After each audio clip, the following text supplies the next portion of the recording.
Hello everyone. Welcome to Mr. Midnight True Crime Stories. I am here to help you today. I know you use this video to fall asleep. Before we get into tonight's case, I need to know, where are my true crime people watching from? Are you under the covers with your phone, pretending you're about to sleep? On your laptop at work, I won't tell? Or full cinematic mode on the living room TV? Drop your location and set up in the comments. I'm curious how far these stories travel. And if you love deep dives like this, make sure you like and subscribe so you don't miss the next case. Tonight, we are going somewhere dark, somewhere cold, somewhere that smells faintly of chemical residue and old cigarette smoke and the particular kind of desperation that only men who want to be remembered ever carry with them. We are going to follow a man across continents, across decades, across the long corridor of American history. A man who poisoned people not always for money, not always for survival, but sometimes just to watch what happened. A man who sat across from 200 detectives in a cramped room in Detroit and smiled the whole time. A man who carved notches into a revolver handle the way other men collect stamps or baseball cards. A man who, when he was finally caught, did not weep, did not beg, did not look at the floor. He looked at the cameras. He looked at the flashbulbs. He looked at the reporters with their pencils raised, and he smiled. His name was Texas Jim Baker. And this is the story of a man who did not just want to kill. He wanted to be famous for it. Dim your lights a little. Pull your blanket up. Let your shoulders drop. There is nothing you need to solve tonight. Nothing you need to decide. I am just going to talk, and you are going to listen, and together we are going to walk through one of the strangest, most chilling, most psychologically disturbing true crime cases that early 20th century America ever produced. A case so layered, so strange, so full of contradiction and performance and pathological need that even the detectives who spent months unraveling it could not entirely agree on what they had found. So let's begin. Let's go all the way back to the beginning. Let's go to a boy who decided, very early in life, that the truth about himself was simply not good enough. There is a city in northeastern Ohio called Warren. It sits in Trumbull County, not far from the Pennsylvania border, tucked into the industrial corridor of a region that in the late 19th century was filling up with mills and factories and the particular kind of working-class ambition that comes with having very little and wanting very much. The people there were not wealthy, but they were not broken either. They were the kind of people who built things with their hands and raised children in small houses and went to church on Sunday and expected that the rules of the world, if followed carefully, would reward them with something solid and lasting. It was into this kind of world that a boy was born sometime around 1896. We say sometime around, because even his birth year, even that basic fact, would become tangled in the web of lies that defined his entire existence. The boy's name was not Texas Jim Baker. That came later. That was a costume he put on. His real name, the name his mother gave him, was James Alfred Baker. And the story of how James Alfred Baker became Texas Jim Baker, the self-proclaimed poisoner, the grinning confessor, the man who wanted more than anything to be feared, begins not with a murder, not with a crime, but with a boy who looked at his own life and decided it needed to be rewritten. Because here is what James Alfred Baker's actual childhood looked like, as best as historians and investigators were later able to piece together. He was not adopted. He was not abandoned. He was not raised in an orphanage or shuffled between foster families or subjected to the kind of gothic cruelty that he would later describe to journalists and detectives with his feet up and his cigarette dangling and his eyes half closed in theatrical remembrance. He had a mother. He had a stepfather. He had a home. It was not a happy home, necessarily. It almost certainly was not, but it was a home. And the man he would later claim to have shot dead in self-defense? His stepfather? That man was alive. James had fired a shot. He had missed. Or perhaps he had never fired at all. The details shifted depending on who was asking and what Jim Baker thought they wanted to hear. What was real, what seems to have been genuinely and verifiably true, was that James Baker was a difficult boy, that he got into trouble early and often, that he passed through reform schools, those grim, institutional places that the early 20th century used to warehouse boys who didn't fit, boys who stole, boys who fought, boys who looked at authority with something that wasn't quite fear and wasn't quite respect and was mostly just cold, calculating assessment. He learned things in those places. He learned how institutions worked. He learned how to read people. He learned that if you told a story compellingly enough, People listen to you differently than they would listen to someone who simply stated facts. And somewhere in those reform school years, somewhere between the petty theft charges and the juvenile sentences and the long corridors of institutional living, James Baker discovered something profound about himself. He discovered that he had a gift. The gift was not for violence, not yet. The gift was for performance, for the telling of tales, for the construction of a self that was larger, more dangerous, more interesting than the real thing. He began collecting aliases the way other boys collected marbles. He tried on names like clothing, putting them on and discarding them depending on the situation, the audience, the desired effect.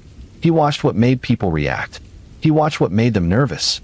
He watched what made them lean in, what made their eyes go wide. And he filed it all away.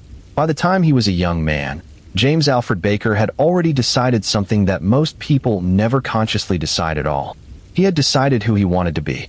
Not what he wanted to do for a living. Not where he wanted to live. Not whom he wanted to love. He had decided on an identity, a character, a myth, and he was going to spend the rest of his life building it. The question that investigators would spend decades trying to answer was a simple but devastating one. At what point did the performance become real? At what point did the boy who wanted to seem dangerous actually become dangerous?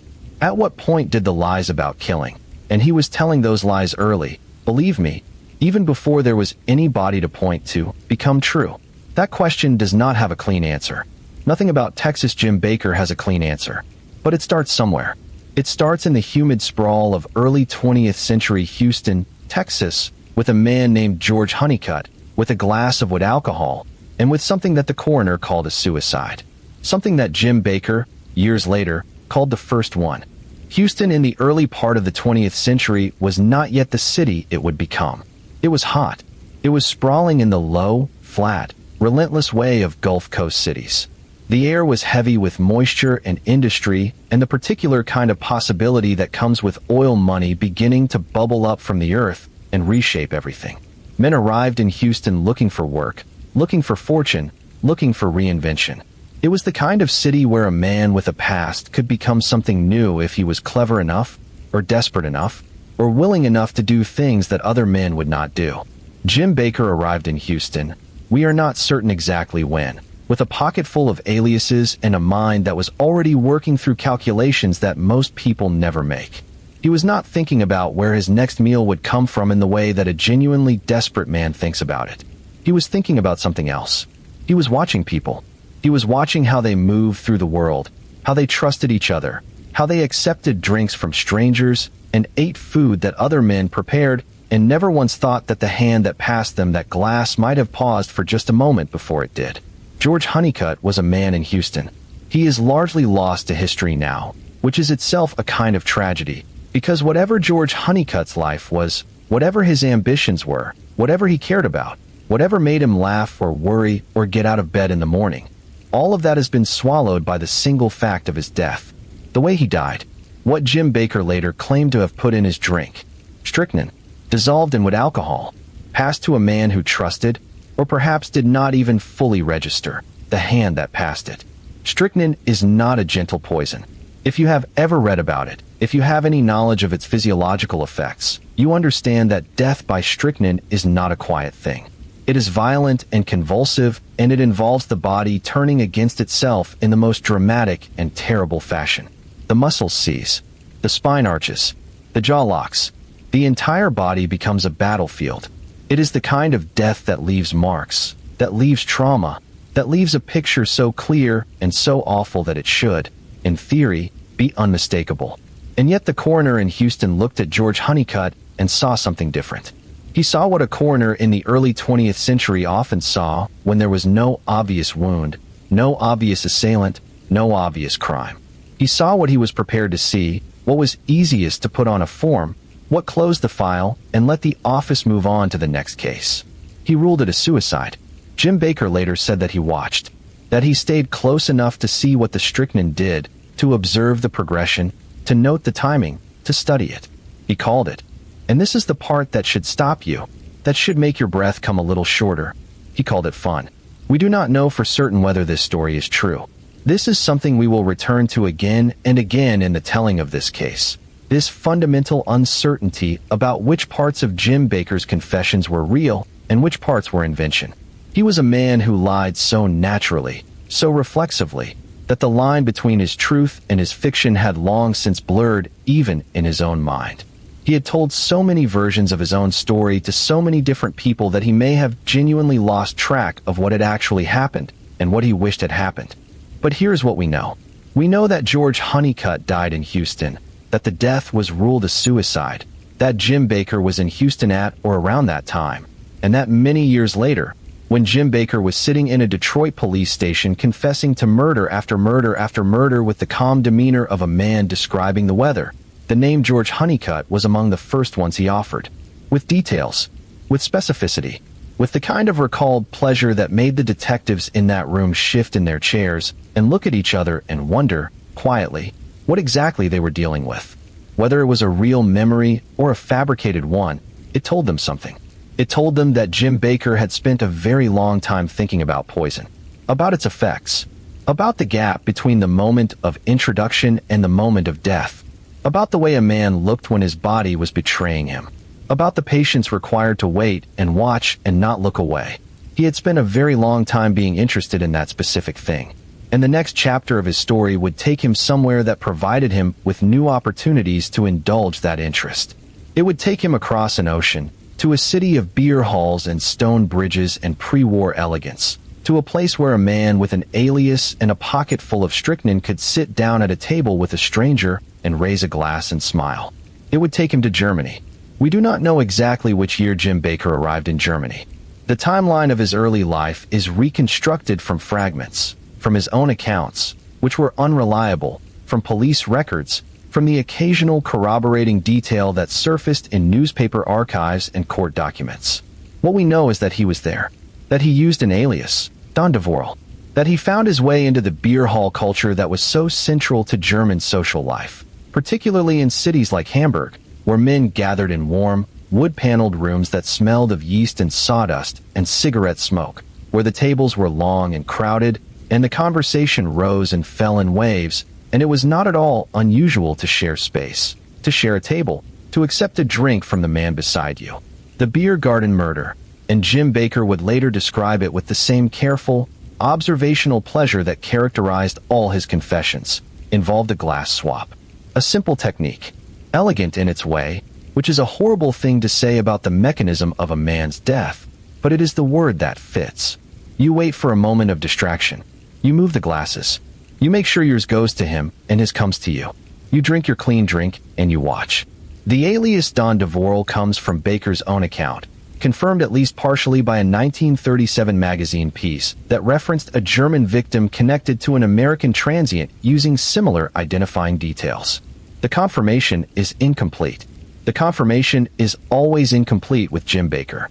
But it is there, a thread running through the story, connecting the man in the beer garden to the man who would later sit in an American interrogation room and give names and places and timings with the casual precision of a man who had not just remembered these things, but had kept them, had stored them, had returned to them privately in the years between the acts and the confession. He had been to Germany. He had sat in a beer hall. A man had died, and then he had moved on. Because that is the thing about Jim Baker that separates him from the popular image of the killer, from the dramatic and obvious monster of fiction. He moved on. He kept moving. He crossed oceans and borders and state lines with the ease of a man to whom no single place ever felt like home, to whom every location was just a stage, every person just a potential prop in the ongoing performance of his own mythology. He was not hunted in those years. He was not suspected. He was simply gone, leaving behind deaths that were ruled accidents or suicides or natural causes or simply unexplained, leaving behind a trail that no single investigator could yet connect because the connecting of it required knowing that one man was responsible for all of it, and no one yet knew that. No one yet knew the full shape of what Jim Baker was. But the shape was growing. It was growing with each death, with each glass of poisoned liquid, with each careful observation of what a body does when it is introduced to a substance it cannot process. It was growing with each alias, each border crossing, each clean exit from a city where something terrible had happened.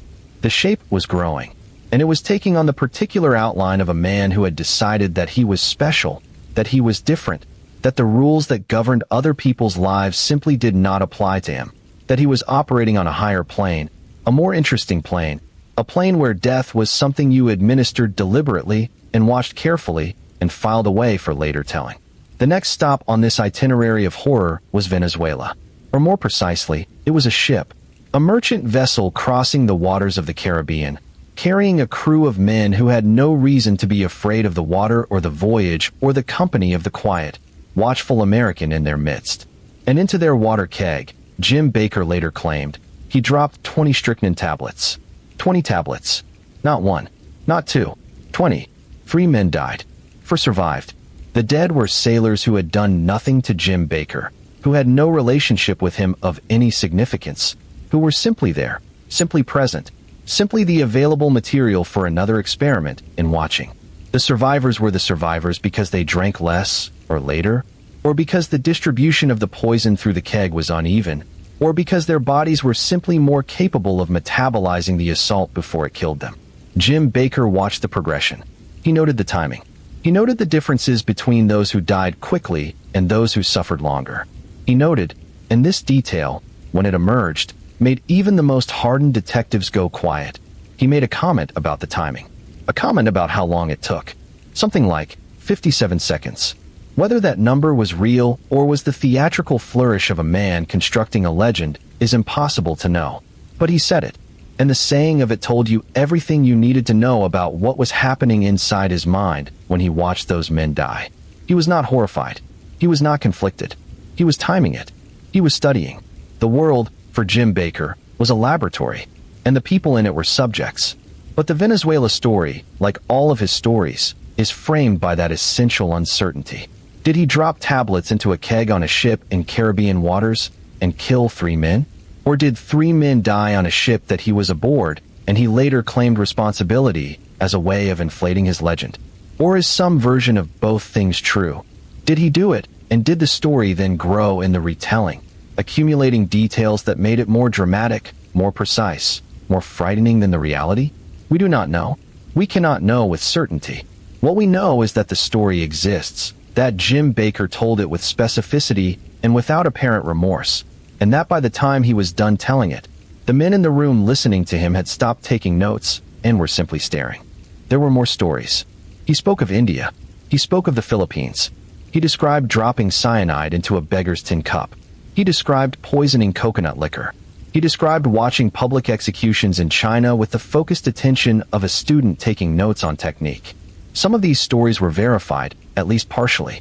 Others were almost certainly fantasy, the embellishments of a man who had discovered that the bigger the body count, the wider the eyes of his audience, and who could not resist the temptation to keep pushing the number higher. That temptation, the need to be the most dangerous, the most prolific, the most terrifying figure in the room, was the engine of everything that came next. It was the engine that drove him back to America, back to New York, back to a laboratory building on a cold December night in 1928, where a young man named Henry Gaw was working the night shift. Henry Gaw deserves more than a footnote in this story. He deserves to be seen clearly, which is what we are going to try to do right now, before we go any further into the events of that night. Henry Gaw was a young man in his mid-20s. He had served in World War I as a submariner, one of the men who went beneath the surface of the ocean in those early, dangerous, barely reliable machines of war and did what was asked of them. He had come through the war. He had survived the submarines. He had come home to America and made his way to New York City, that great churning engine of 20th century ambition, and he had found work. He had found a position at the Guggenheim Metallurgical Research Laboratory.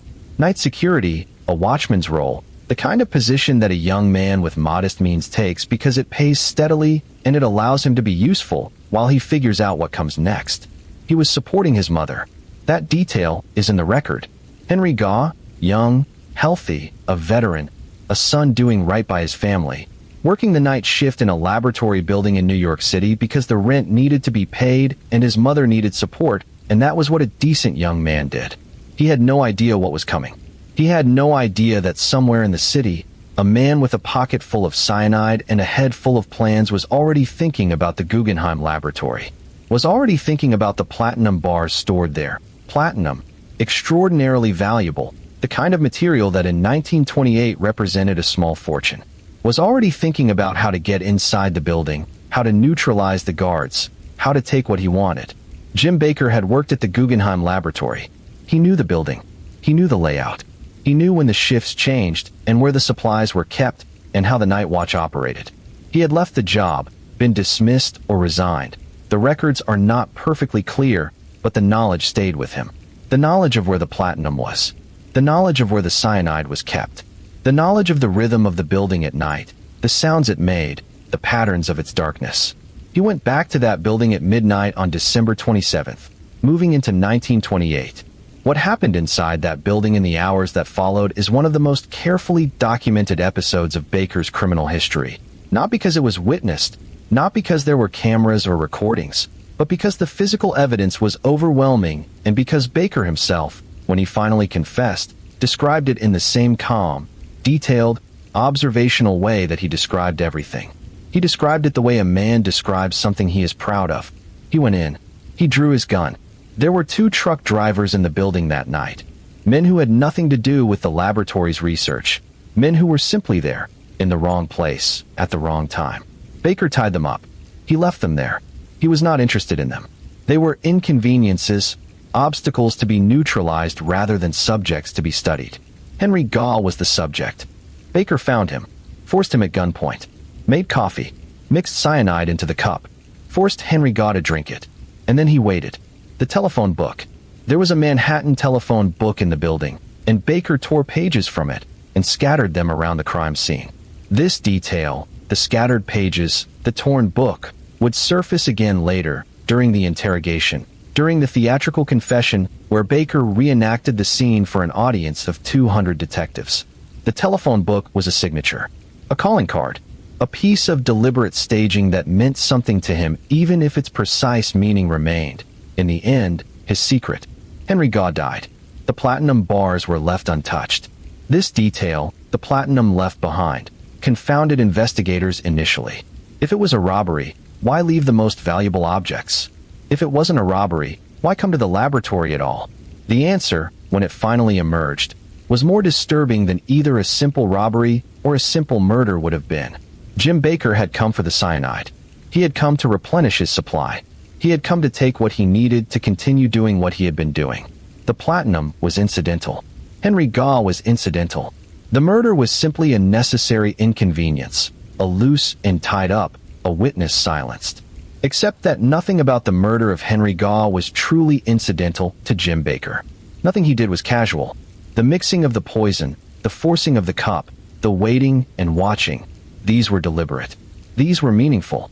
These were, in their twisted way, a continuation of the study he had been conducting for years. A continuation of the experiments that had begun in Houston with George Honeycutt and had continued through Germany and Venezuela and all the other stops on his long and terrible itinerary. The crime scene was discovered hours later. Police arrived. Investigators began the slow, careful work of understanding what had happened in that building. The 2 truck drivers, untied, shaken, told what they knew, which was not much. They had not seen the killer clearly. They could not identify him with certainty. But they knew he had come in, that he had known the building, that he had moved through it with the confidence of someone familiar with the space. Former employee. That was the early theory. Someone who had worked there. Someone who knew the layout, who knew where things were kept, who knew how to get in and out. And then investigators found Baker's room. This is the moment where the story shifts from a crime scene investigation into something that feels more like the discovery of a private horror. His room, the place where he lived, where he kept his things, where he existed between his acts of violence, was a catalog of pathology so dense and so specific that the investigators who cataloged its contents spent years trying to process what they had found there. Cyanide. Stockpiled. More than you would need for any legitimate purpose. More than anyone not planning to use it again and again would keep. Acid vials. Multiple. Drawings. Sadistic in nature. The kind of images that a man makes when the violence in his mind needs some outlet other than the real thing. When the gap between what he is imagining and what he can currently act upon needs to be bridged by something. Letters. Personal letters, annotated. Specific passages underlined, passages of a sexual nature, passages that spoke to the particular texture of his fixations, the specific shape of what he found exciting. The investigators who went through that room did not emerge unchanged. What they had found was not just evidence of a crime. It was evidence of a mind that had been building something for a very long time. Something private and terrible and entirely self-referential, a world in which other people existed primarily as objects, as subjects, as means to ends that only he could fully articulate. The psychological portrait that emerged from that room was one that the forensic science of 1928 was not entirely equipped to describe. But the investigators tried. The words they reached for, morally insane, pathological narcissist, exhibitionist, were the vocabulary of their time, imprecise by modern standards but pointing at something real, something recognizable, something that the science of a later century would have much more precise language for. What Jim Bakker was, in the language of contemporary psychology, was a malignant narcissist with antisocial features so severe that the line between his sense of self and his capacity for violence had entirely dissolved. He did not kill despite caring about himself. He killed because he cared about himself so much, so exclusively, so totally, that other people had ceased to register as fully real. They were instruments. They were audiences.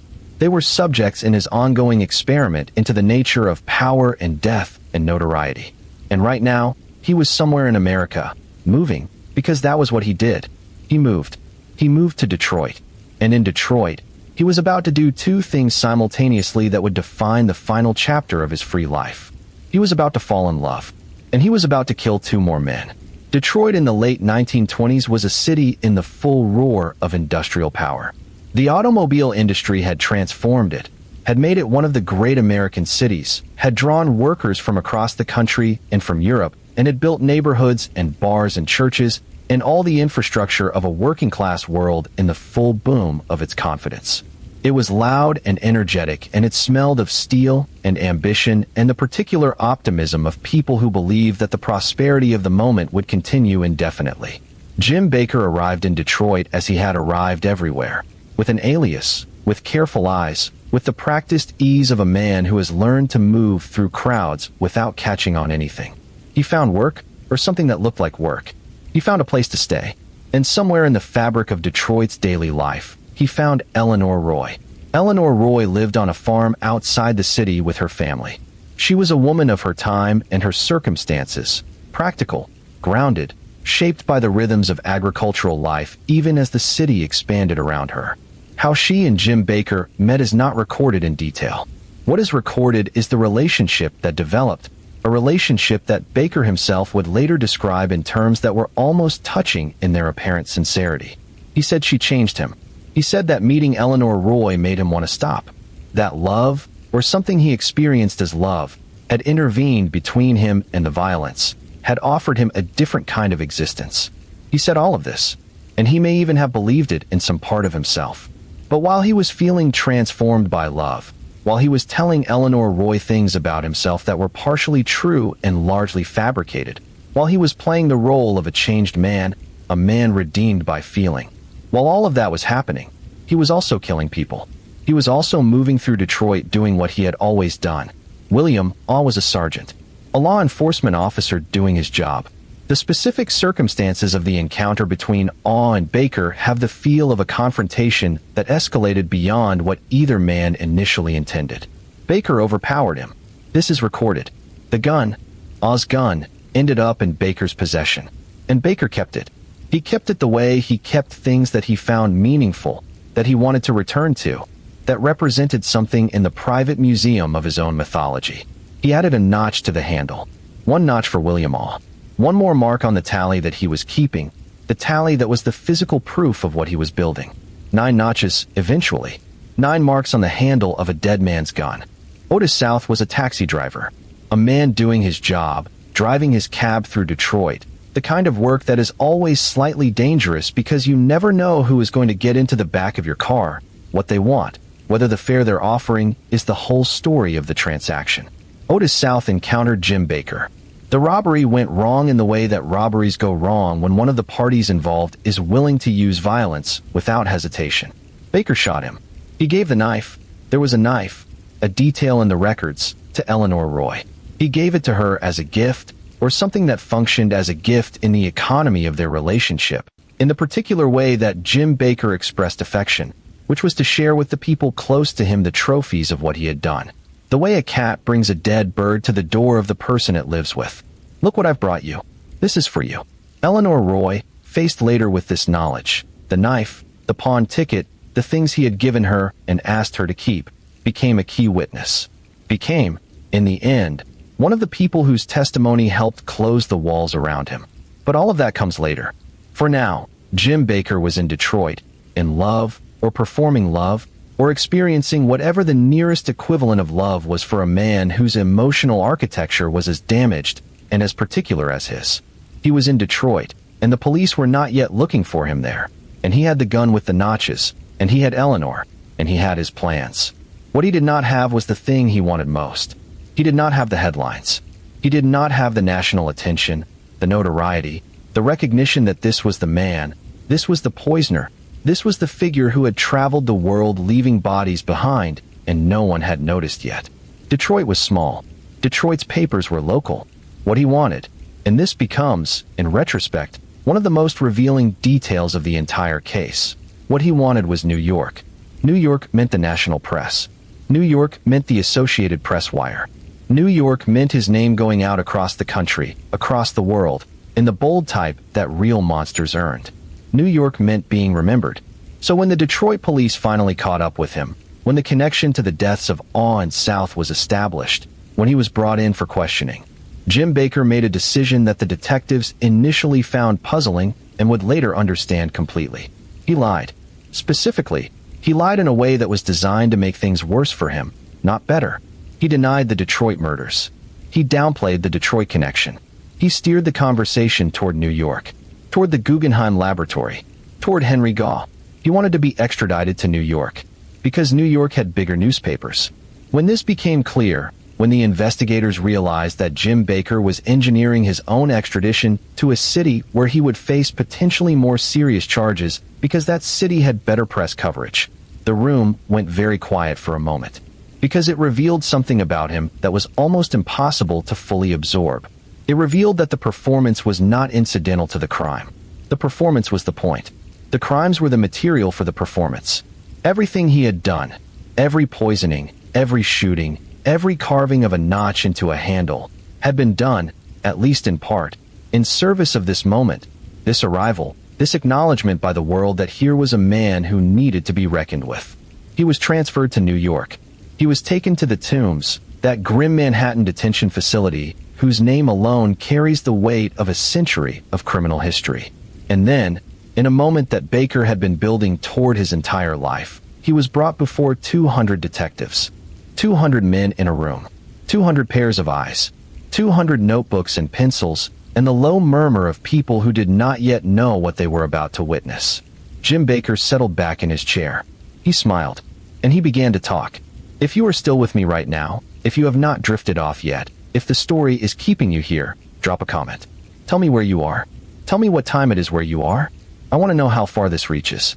And if you haven't subscribed yet, please do. There are more stories like this one, longer ones, deeper ones, and I don't want you to miss them.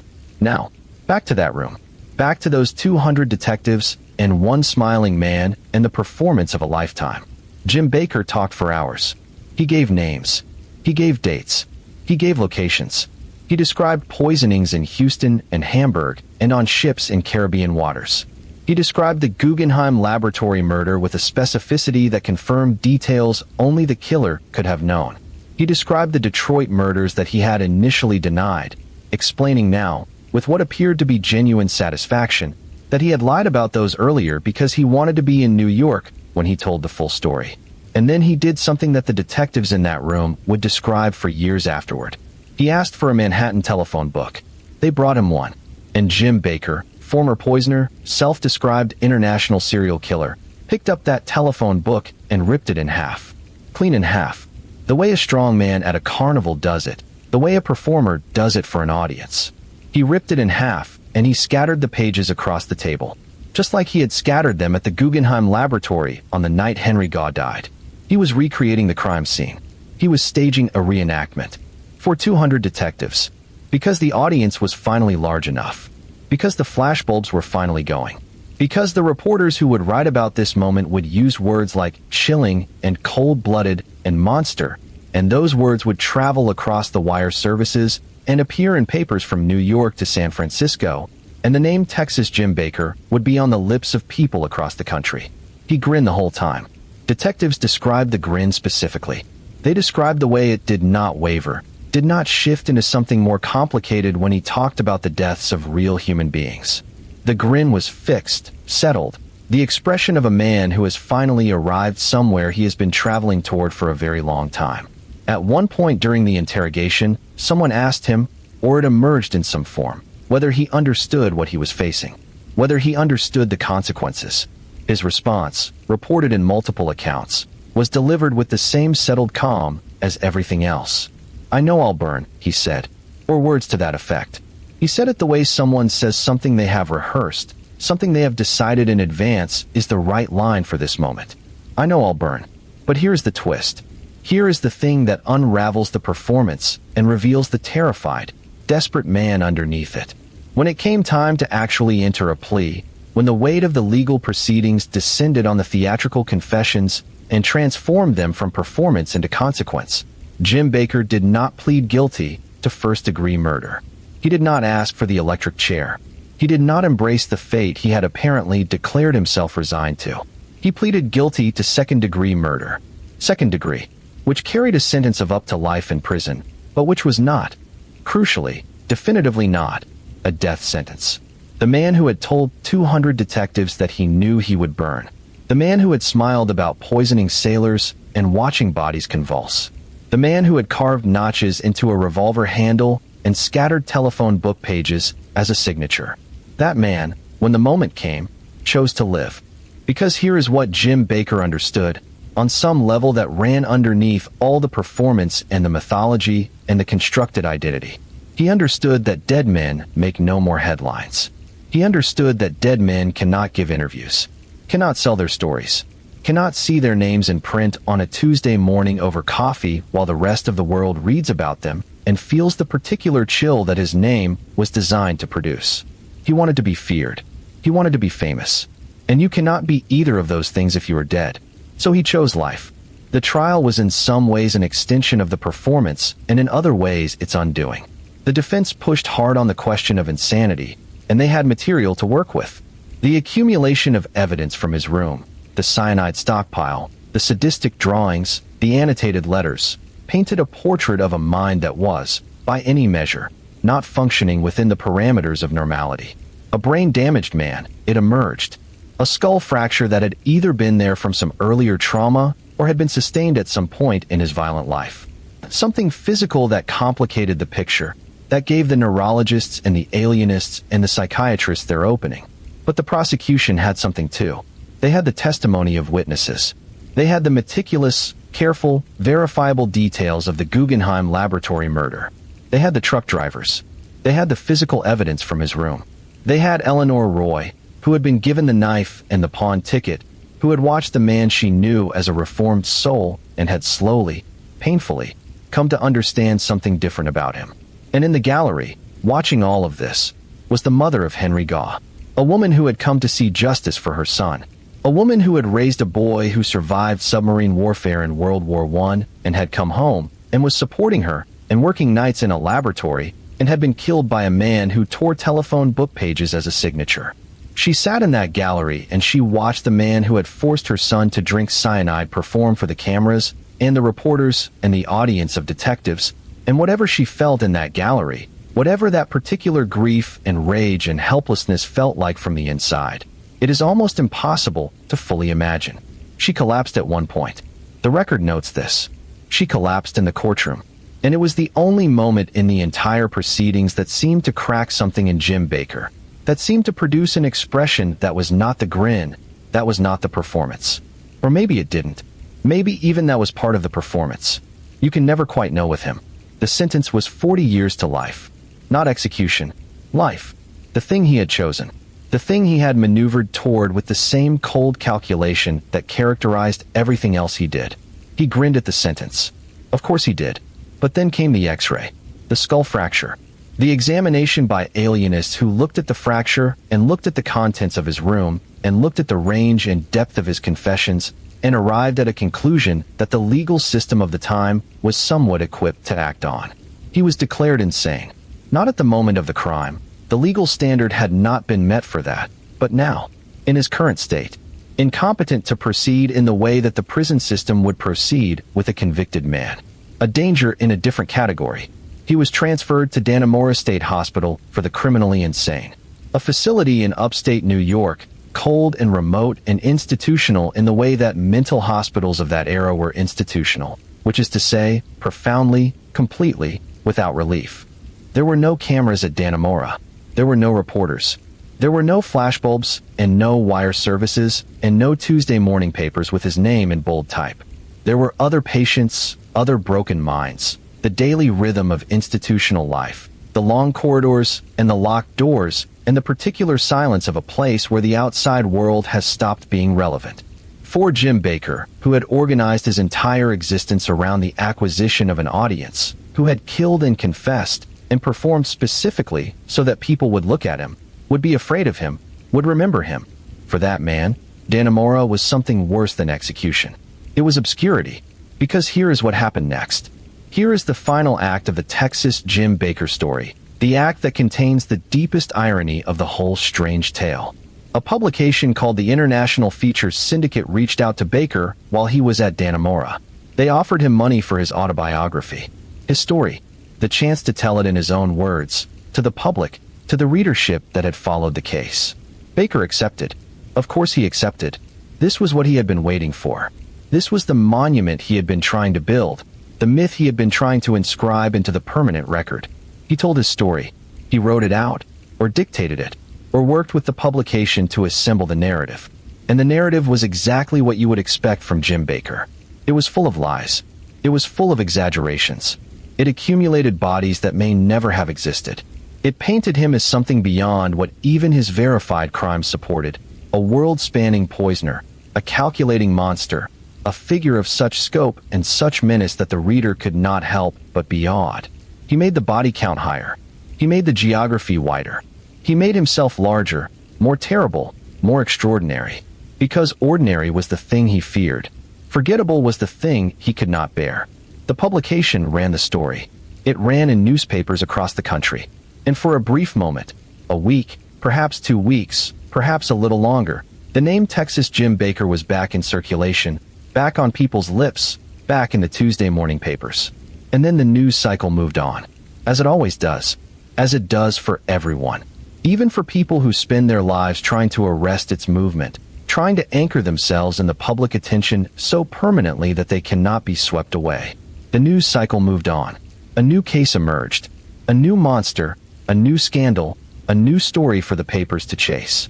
The Depression was deepening in those years, the 1930s settling into their particular economic misery, and people had things closer to home to worry about than a poisoner in an upstate New York mental hospital. By 1940, Jim Bakker was patient number 22830.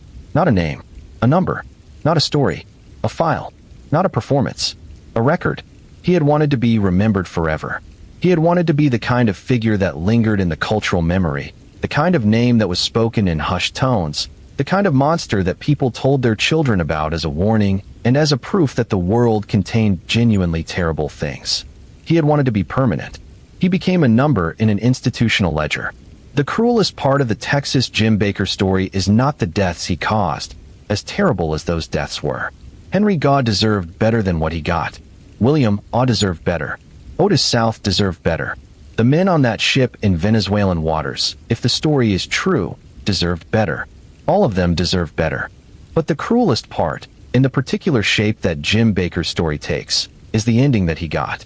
Not the ending he arranged for himself, not the 40 years to life, not the insanity declaration, but the ending that history arranged for him without his input, without his performance, without any of the careful staging he brought to everything else. The ending that was just a man, aging, in an institutional bed, in an institution so far from the cameras that the cameras had entirely forgotten he existed, watching the years go by, while the world he had tried so hard to imprint himself on went about its business without him. There is a word for what Jim Bakker feared above all other things. We use it sometimes casually, in ordinary life, to describe the mild anxiety of being overlooked, being passed by, being unremarkable. But for Jim Bakker, the word was not mild. For Jim Bakker, the word was an abyss. The word was the most terrifying thing he could conceive of. The word was the reason he poisoned men on ships, and in beer halls, and in laboratories. The word was the reason he carved notches into a gun handle. The reason he ripped a telephone book in half for an audience of 200. The reason he smiled at his own sentencing. The word was forgotten. And forgotten is exactly what he became. There is something I want you to sit with as you drift toward sleep tonight. Something that the Texas Jim Bakker story illuminates about a particular kind of darkness that exists in some human minds. A darkness that is not about money or passion or the other motives that usually frame our understanding of violent crime. It is a darkness about identity, about the need for significance, about what happens when a human being becomes so entirely focused on how they appear to others that the others themselves stop mattering, stop being people, and start being audience members, props, subjects in a study of one man's own reflection. Jim Bakker was not unique in this. The specific texture of his pathology is extreme, is operatic, is almost too theatrical to feel entirely real. And yet it is real. It happened. The deaths happened. The people he took from the world were real people with real families and real futures that ended. Henry Gaugh's mother was real. She sat in a real courtroom, and she collapsed from the weight of what had been done to her son. That weight is real. That loss is permanent. The mothers and the families and the communities of the people Jim Bakker killed carry something that does not go away when the crime is solved or the killer is caught or the sentence is handed down. They carry the specific shape of the absence, the place where a person used to be and no longer is. Henry Gaugh had survived a submarine in the First World War. He had survived the ocean, the depth charges, the claustrophobia and terror of underwater combat. He had come home. He had found work. He had been doing right by his mother, going in at night to earn an honest wage, doing the ordinary, decent thing that ordinary, decent people do. And then Jim Bakker came back to a building he used to work in, and none of the rest of Henry Gaugh's life got to happen. That is what deserves to be remembered. Not the grin, not the performance, not the telephone book ripped in half for 200 detectives, not the carefully constructed mythology of Texas Jim Bakker the poisoner, the monster, the man who wanted to be famous.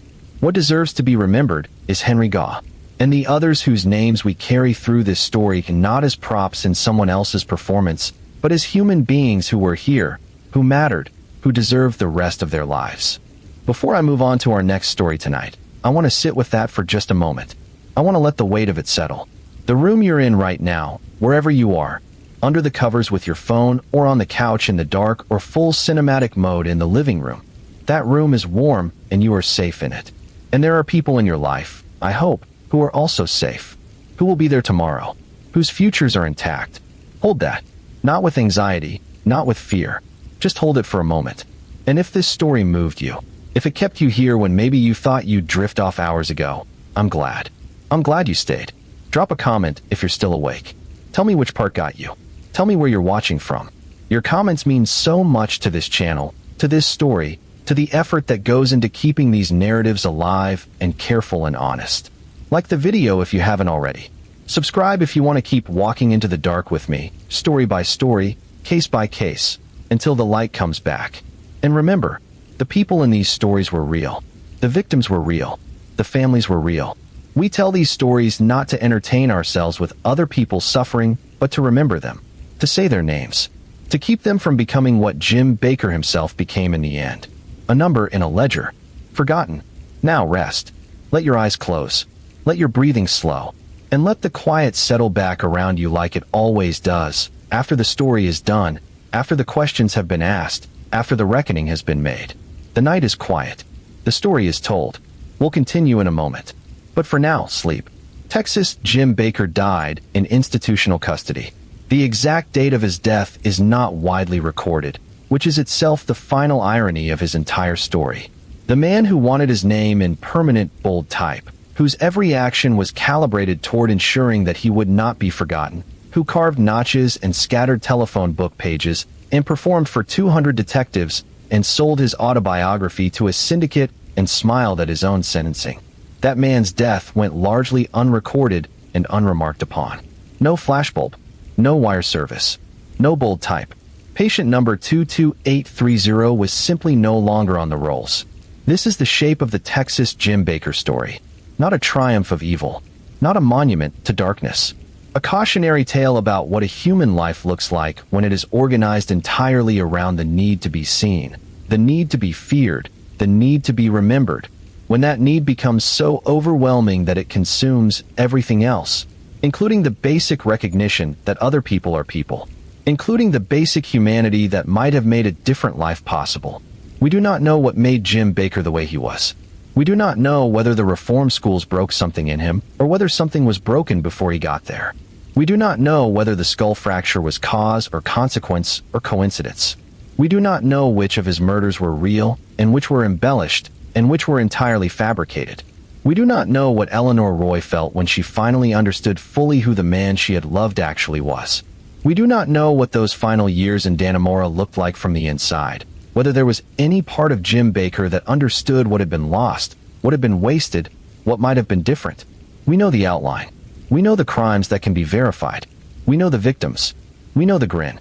And we know that in the end, the thing he was running from, the thing he killed to escape, found him anyway. History barely remembers Texas Jim Baker. He is a footnote in the annals of early American criminal history, a curiosity, a case that surfaces occasionally in books about the psychology of narcissism or the forensic history of poisoning. He is not a household name. He did not get the permanent notoriety he sought. He got patient number 22830 and a death date that no one thought to write down prominently. But Henry Gaw is remembered. Remembered here, in this story, by your listening, by the fact that you stayed awake to hear his name and know something about who he was. Remembered by the record that shows a young submariner, a good son, a night watchman doing his job, a man whose life was cut short by someone who treated other people's existence as raw material for his own mythology. We remember Henry Gaw. We say his name. We hold his place in the story with the care it deserves. And we let Jim Baker recede back into the obscurity that was the one true consequence of his one true fear. Good night.